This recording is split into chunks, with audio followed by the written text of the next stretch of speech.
Assalamualaikum warahmatullahi wabarakatuh. Saya Khalifatun Nisa Rahmi, CGP Angkatan 8 dari SMP Negeri 19 Kota Tegal.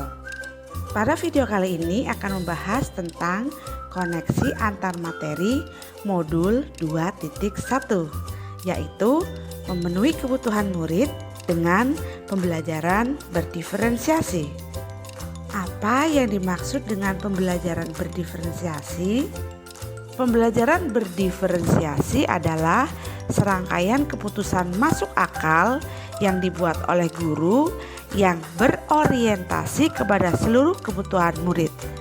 Dapat disimpulkan juga bahwa pembelajaran berdiferensiasi akan memaksimalkan potensi-potensi murid dengan meminimalisir kesenjangan melalui identifikasi kebutuhan murid yang tepat.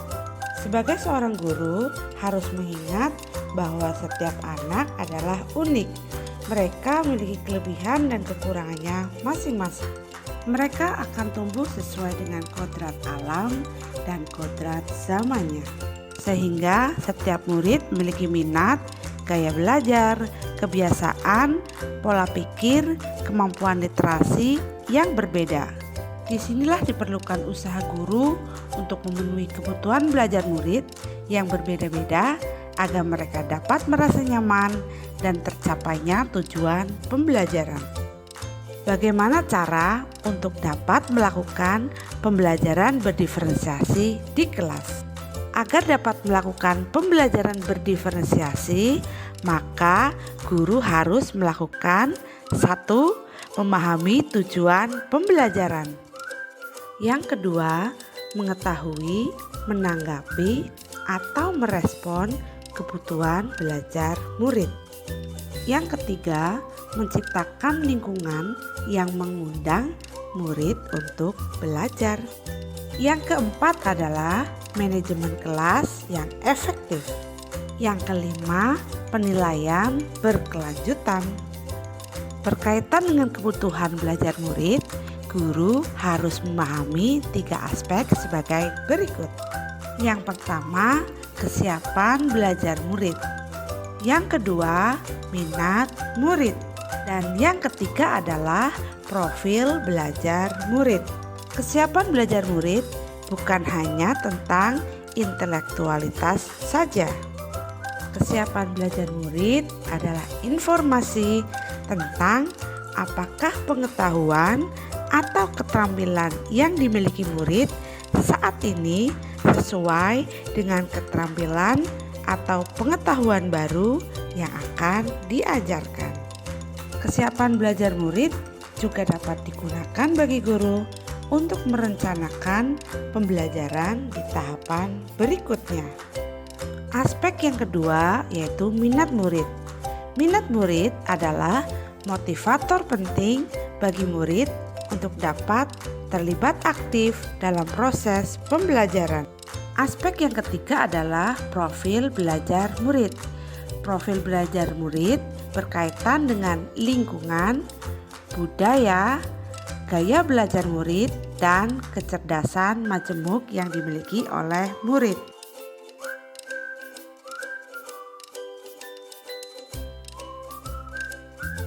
Selanjutnya adalah bagaimana kebutuhan belajar murid dapat diidentifikasi berdasarkan cara-cara berikut. Yang pertama, mengamati perilaku murid-murid. Yang kedua, mengidentifikasi pengetahuan awal murid. Yang ketiga, mereview dan melakukan refleksi terhadap praktik pengajaran. Yang keempat, guru dapat berbicara dengan guru murid sebelumnya. Yang kelima, membaca raport murid sebelumnya. Dan yang keenam, guru dapat melakukan asesmen diagnostik baik yang bersifat kognitif maupun non-kognitif. Strategi untuk mendiferensiasikan pembelajaran, guru dapat melakukan dengan 3 cara. Yang pertama adalah diferensiasi konten, yang kedua diferensiasi proses, dan yang ketiga adalah diferensiasi produk. Diferensiasi konten adalah membedakan pengorganisasian dan format penyampaian, bagaimana cara murid dapat mengakses konten, yaitu materi pengetahuan, konsep, dan keterampilan sesuai dengan kebutuhan belajar, namun bukan mengubah atau menurunkan standar kurikulum.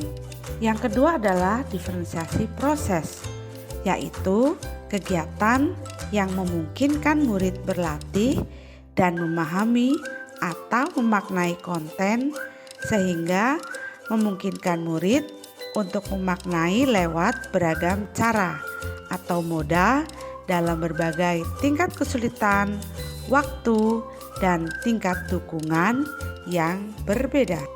Yang ketiga adalah diferensiasi produk. Guru dapat membedakan dan memodifikasi produk hasil belajar murid, hasil latihan, penerapan, dan pengembangan apa yang telah dipelajari dengan mengacu pada tujuan pembelajaran.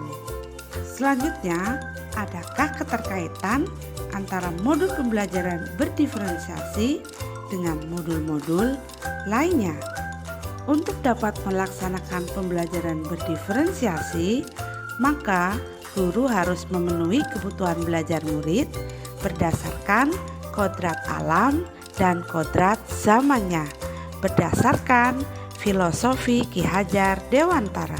Selanjutnya, dalam melakukan pembelajaran berdiferensiasi, seorang guru penggerak juga harus berpihak pada murid, reflektif, mandiri, kolaboratif, dan inovatif untuk menciptakan pembelajaran berdiferensiasi yang dapat memenuhi kebutuhan murid.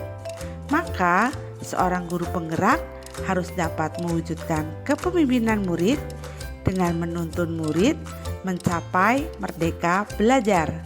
Hal ini sesuai dengan nilai dan peran guru penggerak. Pembelajaran berdiferensiasi juga dapat menjadi salah satu strategi untuk mewujudkan visi guru penggerak yang berpihak kepada murid.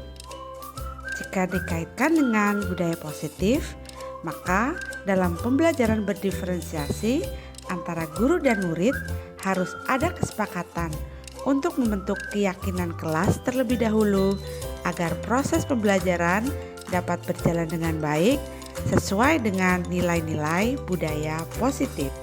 Demikianlah pemaparan koneksi antar materi modul 2.1. Assalamualaikum warahmatullahi wabarakatuh. Salam guru penggerak, tergerak, bergerak, dan menggerakkan.